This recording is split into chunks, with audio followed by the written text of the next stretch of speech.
Today is May 10, Ukraine Media Center Ukrinform continues its operation. My name is Vasil Samokhvalov and we start our next event. We will be talking about the land and the land market. Specifically, what it is look like during the war, how does it keep operating, and who are our guests today. First is Denis Bashlik, Deputy Minister of Agrarian Policy and Food of Ukraine on digital transformations and digitalization. Serhii But, CEO at Prozorro sale. Alexander Polishuk, Deputy Head of the Department of Land Market and Evaluation of the State Service of Ukraine and Geodesic Cartography and Cadastre, and Volodymyr Vovkatrup, Director of the Department for the Use of Water Resources, Aquaculture and Scientific Support.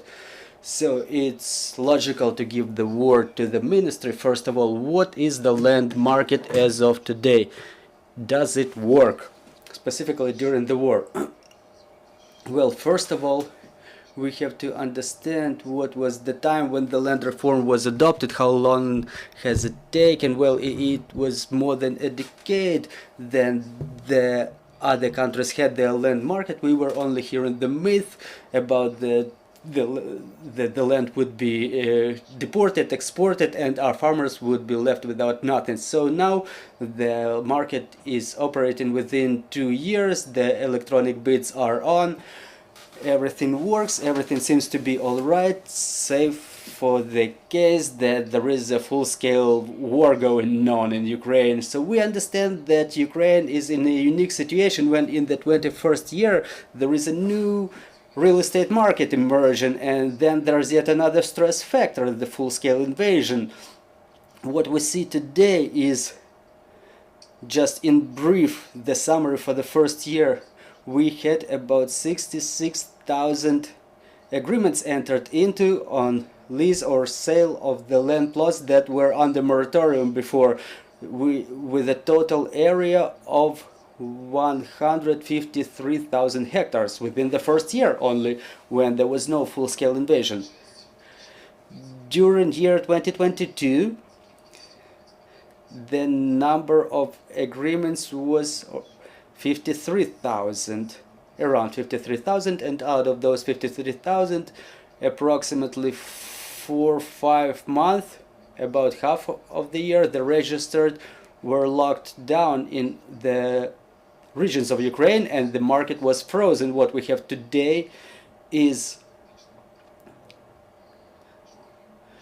within the 4 months of 2023, I have this summary. We have 13,000 contracts for purchase and sale, and the average price has grown 20%, around 20%. And the demand was back in 2021, 2022, and the trend is preserved and is growing. So for me, it's one of the indicators that the majority, the vast majority, like 99% of the people, they believe in our victory, because they're not afraid not only to buy the land but also to invest in it. For example, as it's evidenced by the price analysis, we see that in Lviv region, the average price for hectare is 162,000 hryvnias. In Kyiv region, it's 148,000 hryvnias. For the moment of opening, those were absolutely different numbers. For example, it was 51,000 hryvnia in Lviv region and 48 in Kyiv region. And even having calculated with the factor of inflation, we see that even in conditional units that the growth is on. In the regions which are closer to the forward edge of the battle area, there is no such growth, but it's due to obvious reasons. And the inflation difference, it still exists. In Chernihiv region, the average price is 23,000 hryvnias per hectare, and before the war it was 16,000 hryvnias. So there is this inflation correction. I think that my colleagues may tell you in more detail about this, but I have to say that the reform is not yet over. It's still in progress. It's not an aim, but it's a path. It's a path to the to the completion of the land reform. Recently, the draft law 7632 was adopted. It's about to be signed by the president, and it improves the procedures for acquisition of the title to the land. For example, the married couple could not have more than 50 hectares because it was a deep estate property, or people could not buy their land plots more than 25.25 hectares. It resulted in some complicated procedures, but the market is developing, we're on the right path, and so let's not stop at that. So okay, let's follow this logic. We will talk to Prozorro about facts, figures and trends, then we'll talk to the Cadastre, and then we will proceed to such a delicate part as our fisheries. So what's interesting? We've heard the figures. They are not super big, but what do they evidence? What are the main trends? Good afternoon. Really, just as the previous speaker mentioned, it's been almost 2 years that the reform is going on, the land reform in our country. And the positive specific of this reform is the fact that all of the bids related to lease and sale of the land plots are fulfilled through electronic auctions. And talking about the scale in terms of proceeds, the system of Prozorro sale, it's about having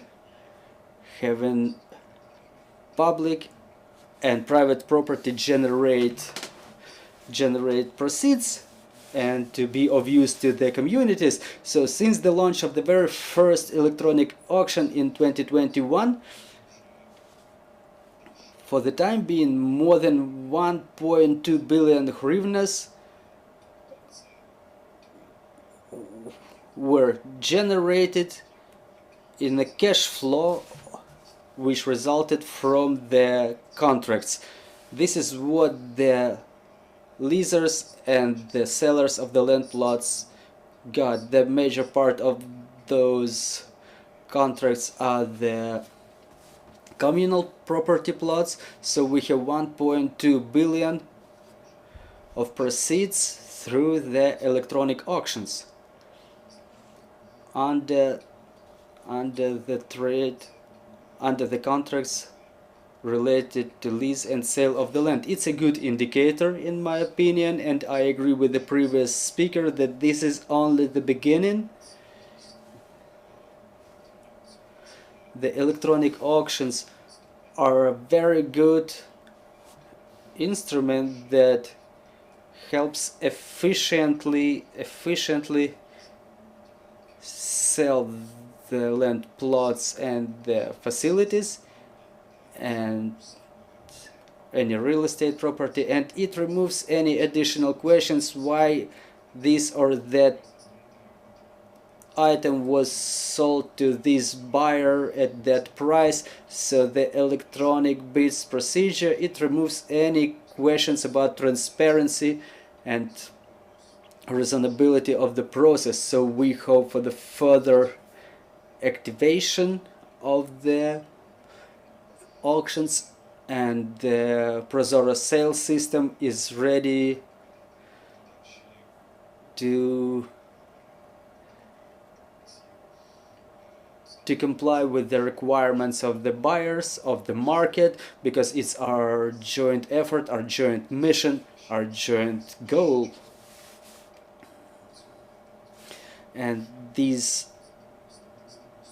auctions, they demonstrate very good statistics in terms of the number of participants, the bidders, and in terms of the growth of the initial value of the or initial price of the property.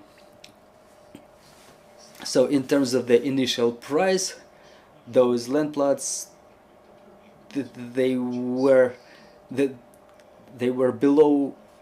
below half of the billion before the auction was started. So we as the joint stock company, Prozorro Sale, who is the administrator of the platform Prozorro Sale, we are committed to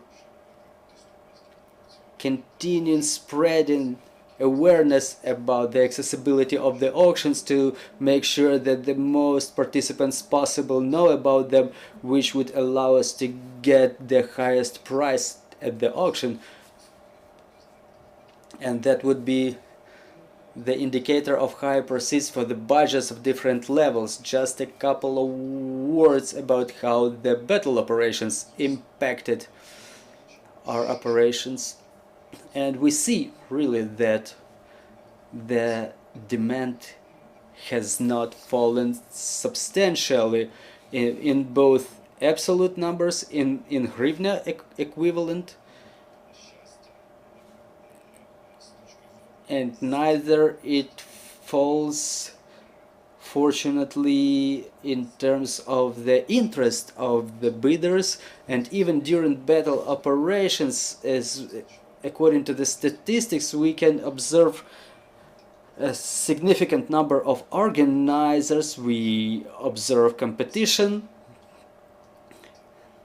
In average, it's about 3 buyers per bid. It's really quite a successful indicator, and the growth itself is also quite a positive tendency. What I would also like to mention is that besides the agrarian lands, the Prozorro sale also supports the sale of other types of land for development and construction. We have successful bids in that area, and apart from state and communal organizers, there is also opportunity for the private organizers to lease or sell their land plots. This is why the Prozorro sale platform allows selling broad range of types of property, and we hope that further on we will continue to make our significant contribution to the land reform in Ukraine. If I may ask for a couple of details, you mentioned that there are 3 bidders in average per bid. So generally, what is the tendency? How much land do the bidders buy? Hectares, hundreds of hectares, thousands of hectares? Who are the buyers? Are they the private buyers? Are they big corporations? Or are they the foreign buyers? So who buys it? Who buys the Ukrainian land? Well, those are Ukrainians. As I mentioned, there are land plots which are being bought for development and construction. We had a big auction for development in Lviv region and in Chernivtsi. Also, there are farmers who rent the land for the agrarian activities. Also, I want to say that the sale of agricultural land is currently restricted. It's the transitional state, and more than 100 hectares cannot be bought by one buyer. Plus, the foreigners cannot be participants of those.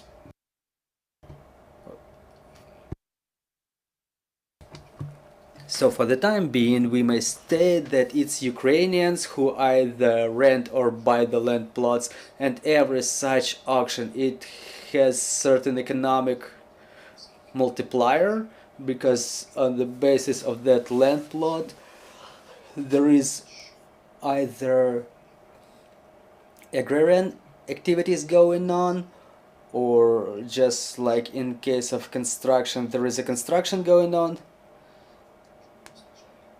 So every such successful bid and signed agreement is the contribution to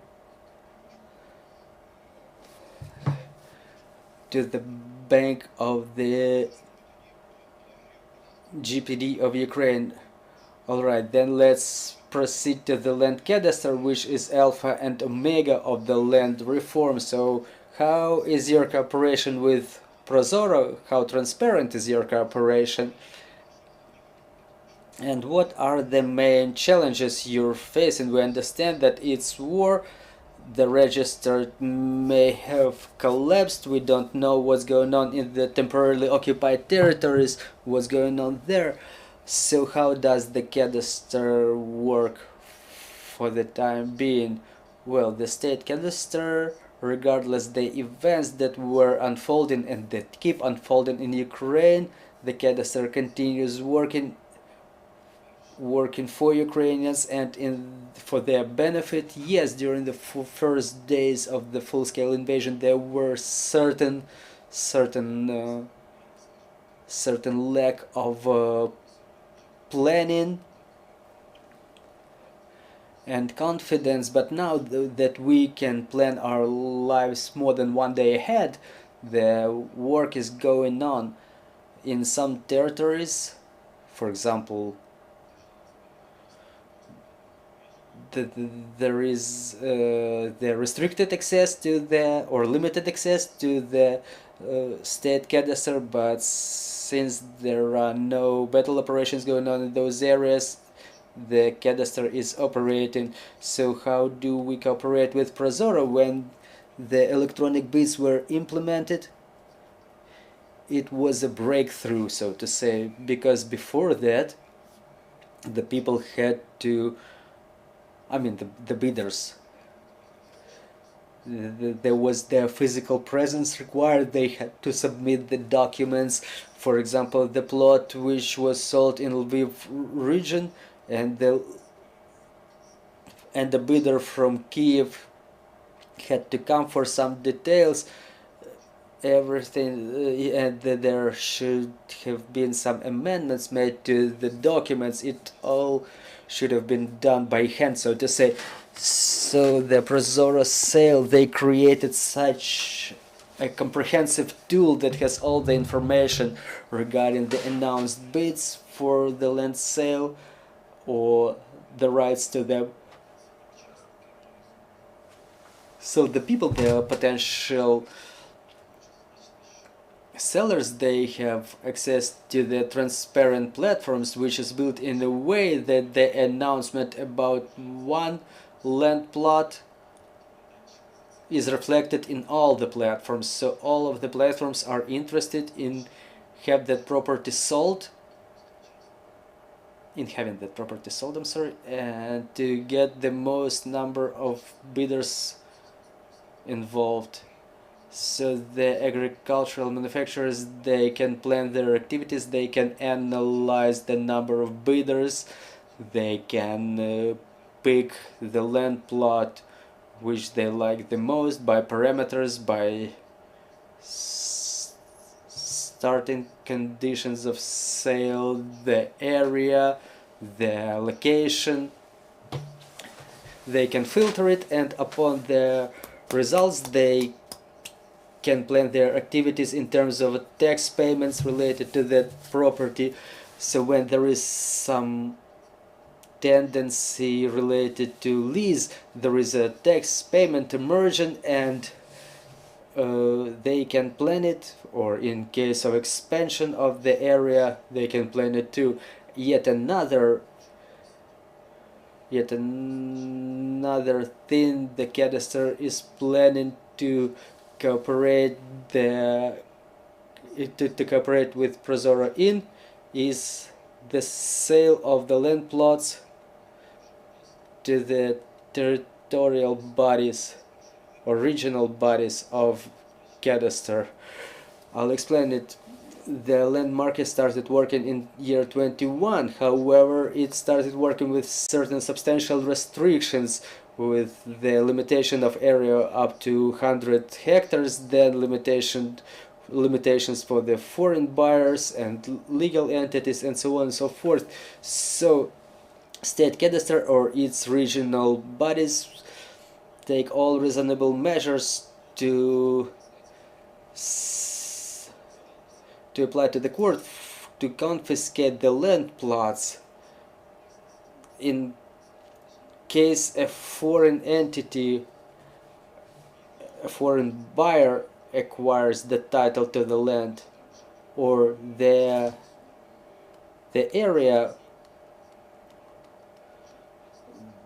was bigger than was above the requirement, so such property is confiscated and such land plot will be put to the bid again and sold to the entity which is capable of buying it after all the checks. So on whose balance, who is the owner, the temporary owner of those land plots? It will be land cadastre. Thank you. Okay, so let's proceed to you, Mr. Volodymyr. What's going on with in your area, with your area? I'm quite interested in fishing because my friends fishers, they say that the fisheries are all killed because there are the dams, no one was fishing anything, so everything is getting lost. Well, first of all, I want to thank you for invitation to such an event, because our agency today has taken a course for development, just like all of our state, and maybe the biggest number of reforms is going on in our sector, and all of them are aimed at improvement of water bioresources, on bringing this type of activity out of shadow, in which relation the first stage in this year was the adoption of the law on regulation of fisheries. It was signed by the President on the 21st of April this year, and the main, oh, I have slides there, the presentation is right there. The main areas of operation of that law is the public state, the transparency of its operation, the implementation of electronic management system for the fisheries, and all the adjacent subjects and the bodies and companies. They can create their personal accounts in this platform, and we will exchange information with all the interested sectors and entities who are present in the fishery market in Ukraine today. This law was aimed to mitigate such a shameful phenomena as fish poaching, and there was the electronic bid implemented in the area of fisheries too. So we started the reforms from two experimental resolutions, 1139, which envisages the title for lease of parts of the sea for the purposes of aquatic cultures. Unfortunately, this resolution does not work to the full extent, because part of the sea, due to the security situation, cannot be used for that particular purpose. And this is why our service today inventories the plots where such type of industry can be exercised. We coordinate those land plots currently with other entities, with other central bodies of executive power, and business will be presented those land plots later on, and they will be able to take part in the auction later and to get involved in this type of activity. On the 17th of June we will have a round table on that topic, and I invite everybody to get to participate in this round table. Another resolution was resolution 1479, which contemplated the sale of the title to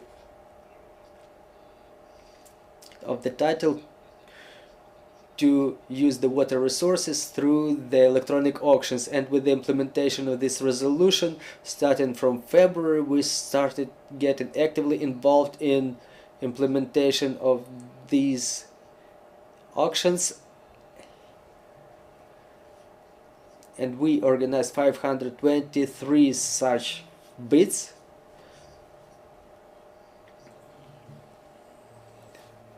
we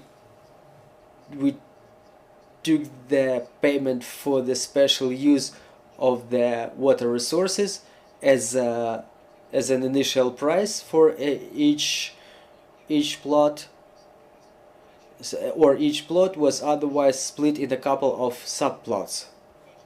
And an interesting moment is that the implementation of this resolution allowed bringing new players to this market, because previously we had the committee created in Fisheries Agency that defined who can be admitted to this market. Now we advanced significantly in this area. We added 40% more bids than there were users before, and this is how we brought the new entities to the market, and it gave quite a good result, because the colleagues said that they had three bidders per bid, and in our case it's about nine bidders per bid. For example, in Kremenchuk water reservoir, where the initial price was 100,000 hryvnias per plot, it grew to 6.1 million. So until the 11th of June there is the restriction for fishing in effect, and within that period we hold the auctions which were not sold before. So now we are about, since the restriction is in effect, the bidder, they should have some time to process their permits and so on and so forth. So the auctions are still going on in Kremenchuk water reservoir, and again as I mentioned, to some plots with the initial price of 100,000 hryvnias, they grew in price during the auction up to 5.6 and 6.1 millions. So the average price for 13 water plots, it was growing more than 3 times. And we have to review resolution 125, because we've seen what is the real price of fish that the entities are ready to pay for. For example, where there were bigger prices, initial prices for the water plot, maybe there was more competition, but even the first contracts that we've closed, we take those figures for our analysis, and we will work to have those auctions operating on a continuous basis. We want to hold them at least once per 3 years, and we want to allocate new quota for the new players. But generally we want to have long-term contracts so that the entities can plan the renewal of their special water transport operation, for example, any other material resources, and involvement of more fishers, and that will result in wins in proceeds for the local budgets, because according to the resolutions the proceeds should go to the local budgets, which should be then channeled to the restoration of water resources.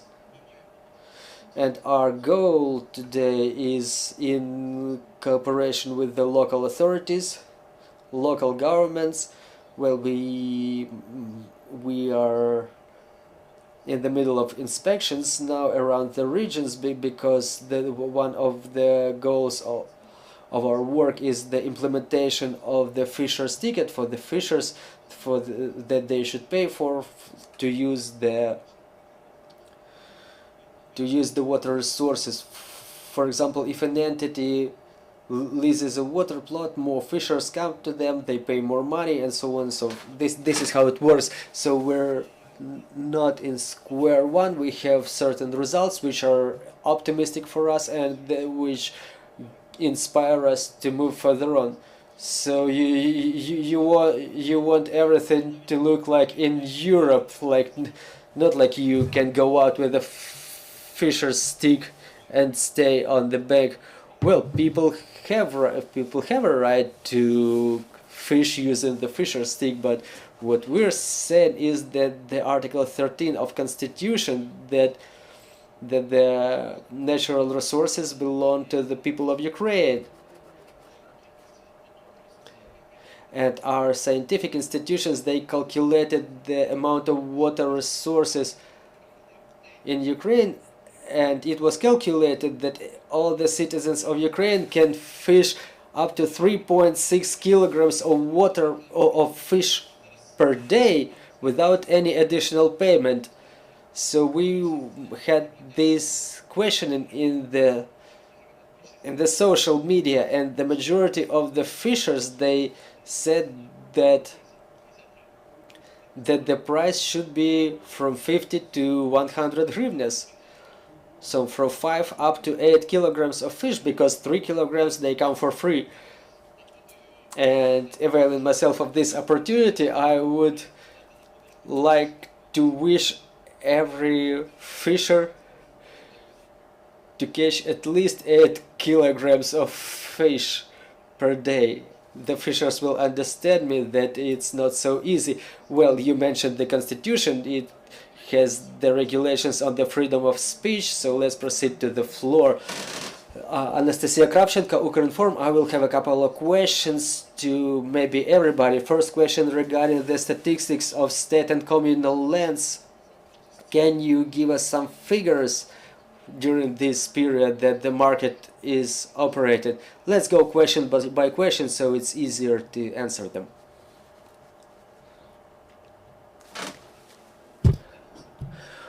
Well, look, as of the beginning, as of the moment that the auction started, the lease contracts amount to about,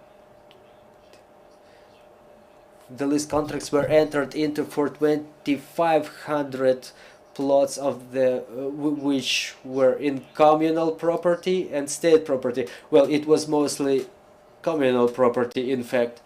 One of the draft laws that were adopted in year 21, the so-called land reform package, it contemplated the handover of the land plots outside the cities from state property to communal property. Obviously there were different other types of land property left there, but as to the lease, the total number is 2,800. The sale of the land plots out of state and communal property, it's 398 plots, and the total amount of the contracts was around 700 million hryvnias. Does anybody have anything to it? Okay, let's proceed to the next question then. My next question is about the second phase of the land reform that is about to start from the next year. I'm curious about the opinion of the panelists. Is it okay under conditions existing in Ukraine now? I mean, the market, the war and everything. Is it reasonable to implement this stage starting from January, or is it better to postpone it? Thank you. Well, thank you. It's a complex question and there is no one strict answer to it. We understand that the situation is complicated. In some areas the registers are not working due to the security situation, and some entities cannot sell or lease their land property. But on the flip side, we see that the limitations that are in place now, there are very little violators who would like to step over that limit of 100 hectares. Such cases, they exist, but it doesn't have a mass nature. There is information campaign in place. There is the state policy for raising investments.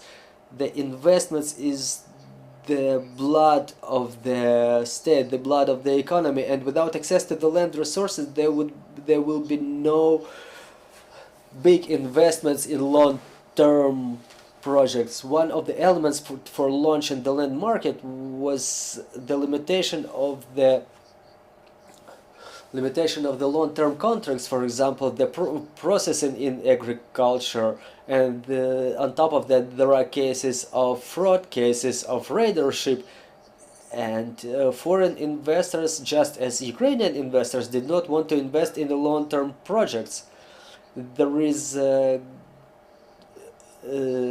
phenomena when the agricultural sector is the leader in the economy of Ukraine, because we harvest a lot of grain today, but the added value is not in harvesting, added value is in processing. This is why, in my opinion, we cannot postpone the second phase of the reform. The economy should continue operating. Let's also take into account the factor of dense mining, the mine contamination. For example, in Croatia, this story is going on for the last 20 years, and they are not even close to the solution so far. For the time being, the area which is contaminated with mines in Ukraine is 3 times bigger than Croatia itself. And now, to cover for the losses that we were suffering within the last years, we have to cover them only by giving the investors the safety guarantees, the title, the property rights.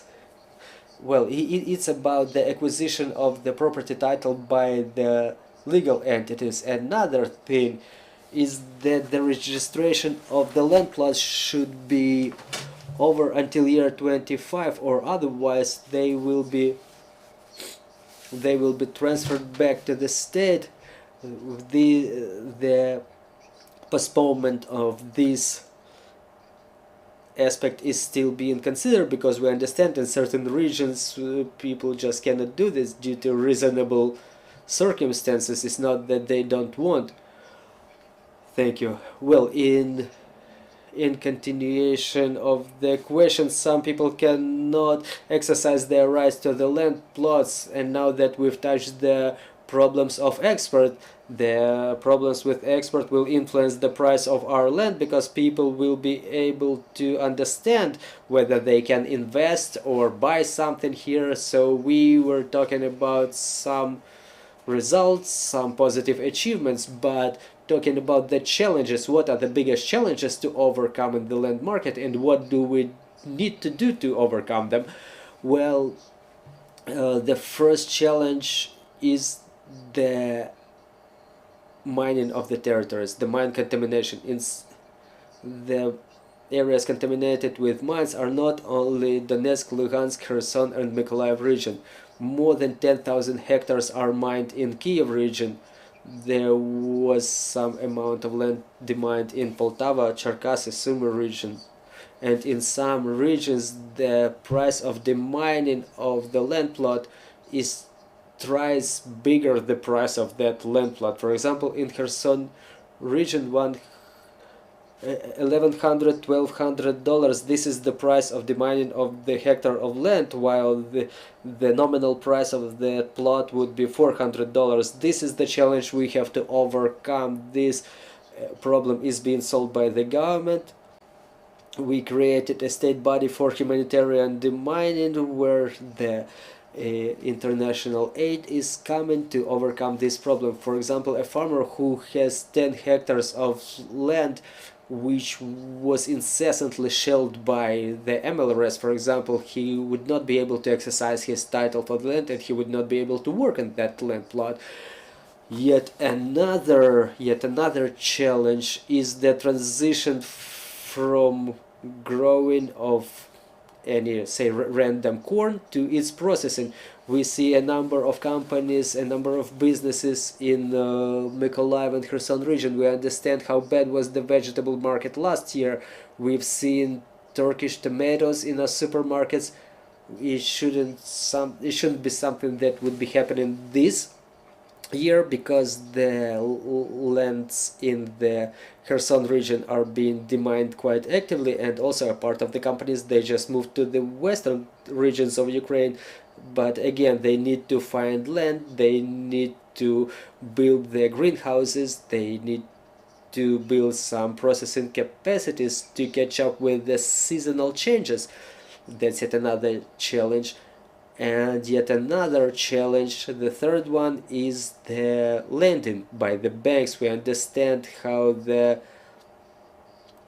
war influences the loan portfolio of our farmers, because sometimes everything they could pledge as collateral, it all was left behind in the occupied territories. But thanks to the 579 lending program, we try to solve this issue. It's the most successful program for the time being, so we continue to work actively in this area, and hopefully this season will demonstrate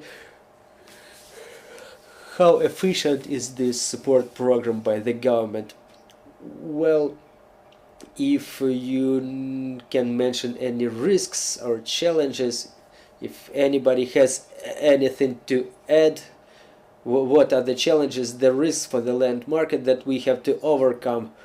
Well, from my vantage point, I can add that we have to consider the land market as an investment tool, first of all,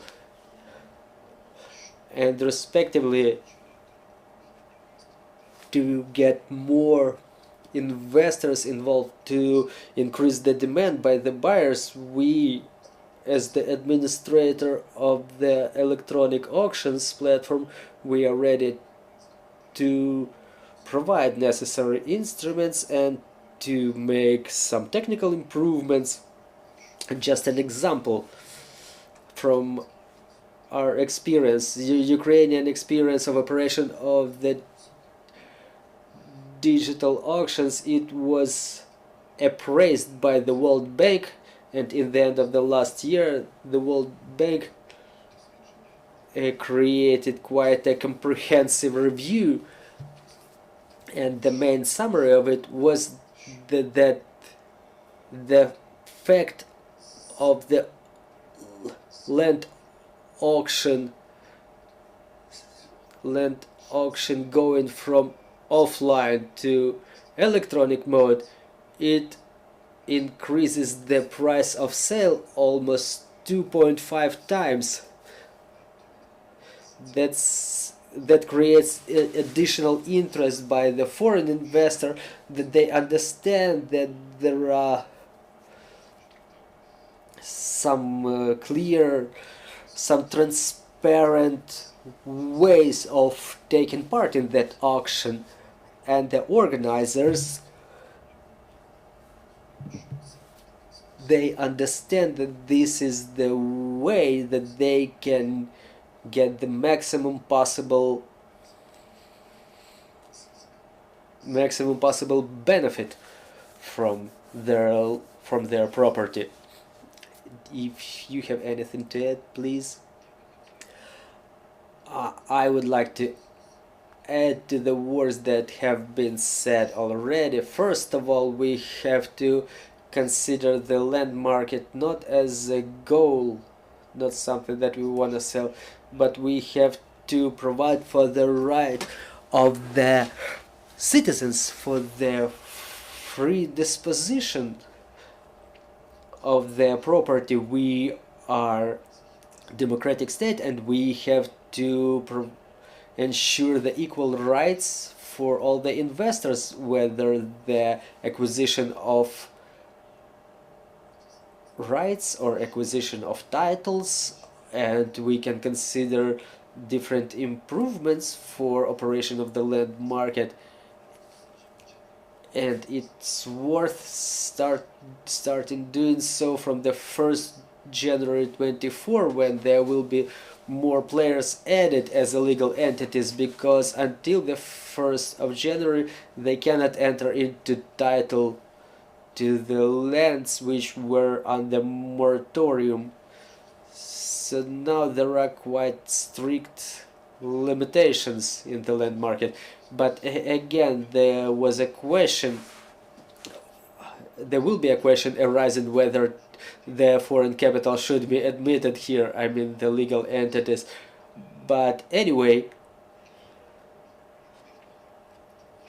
we will have legal capital there, but anyway the discussion will emerge, and we will we will need to be prepared to them. That will be yet another risk to overcome.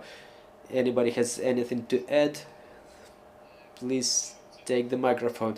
Just in numbers, as we were selling the plots in years 21-22, 13-15 million hryvnias, that was the payment for the temporary use. Now the amount of contracts is more than 100 million hryvnias, and out of which more than 38 million hryvnias are already transferred to the local budgets. We track the price of fish in the market.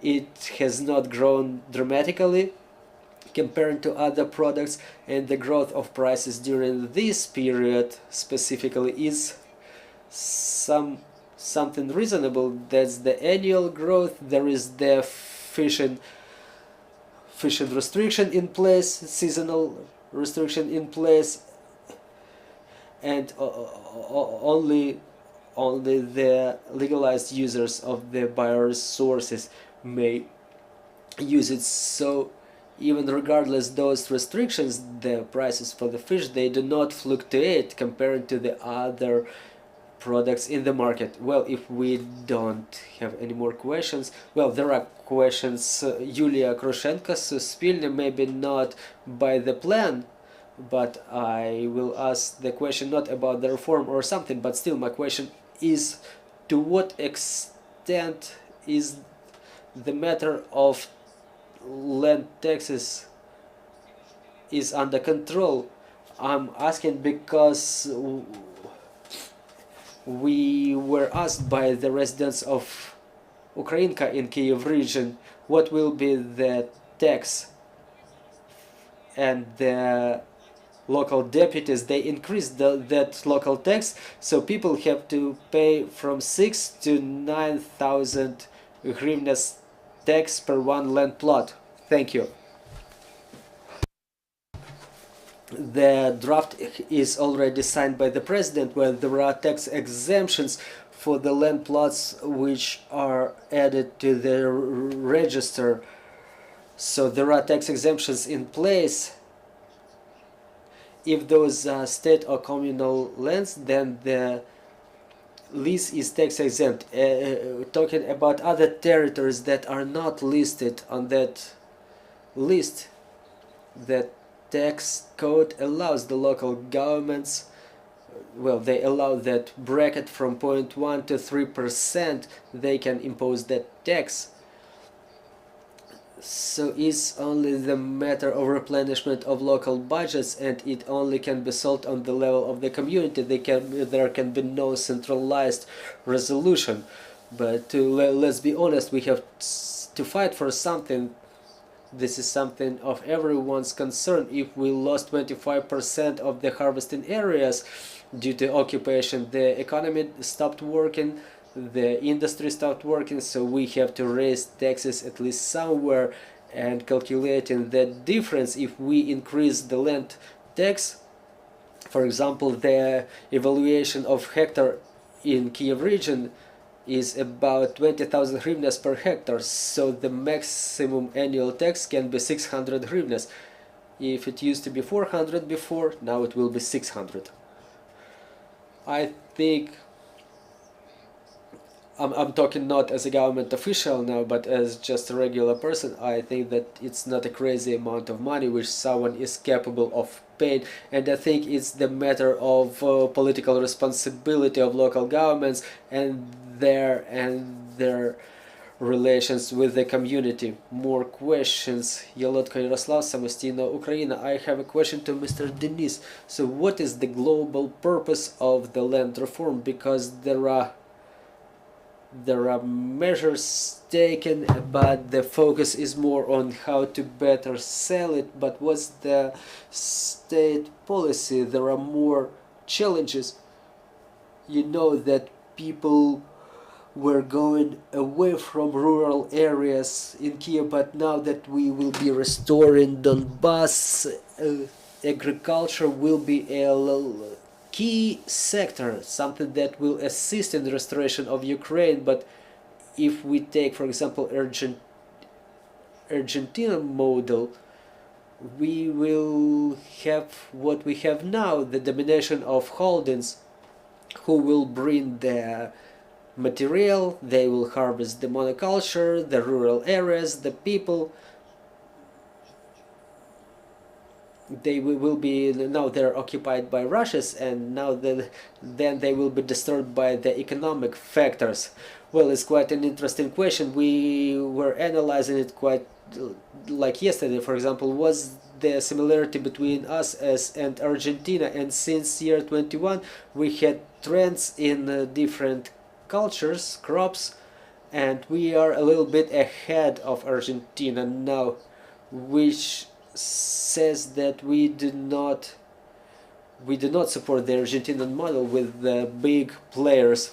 We only give this land to the people who want to get involved in agriculture. Another factor is the limitation of land plots up to 20 hectares. Before there were bids of 800, 600 hectares, and we understand that the farmers, the individual farmers, they cannot afford it, I mean, in principle. So now the term of lease is under 7 years. If there are many years plants planted in that land plot, they would be able to extend their title. And then there was the program of state exemptions in place up to 100 hectares or up to 100 cows. So the conditions are created to have this layer of farmers created who would provide the products for the internal market. So we try to create these conditions. Let's be honest, the agrarian holdings, they will not go anywhere, but their structure will be changing. Since the beginning of the war, one of the top 3 agrarian holdings who has, I mean in top 3 by the land bank, they lost, for what I've seen, they've lost about 38,000 hectares. So they refused to rent that amount of land. So where those 38 hectares are gone? They were redistributed by the new contracts between the companies who can process more than 1,500 hectares. For Ukraine, it's not an average farmer, it's a small farmer. But 15% of those lands were distributed among the farmers, like 15-30 hectares. There were farmer startups that they want to try themselves. In a year they can wrap up their projects, but they exist, and it's a good dynamic because such thing never existed before. That there were agrarian holdings, and that was somebody who was renting the land. Well, in support of my colleague, the operation of the land market in the temporarily occupied territories, it will pose another social, economic and security risk. Well, if we have no more questions, let's wrap up. I appreciate the participation of every panelist who told us how the land market operates during the war, but see you shortly.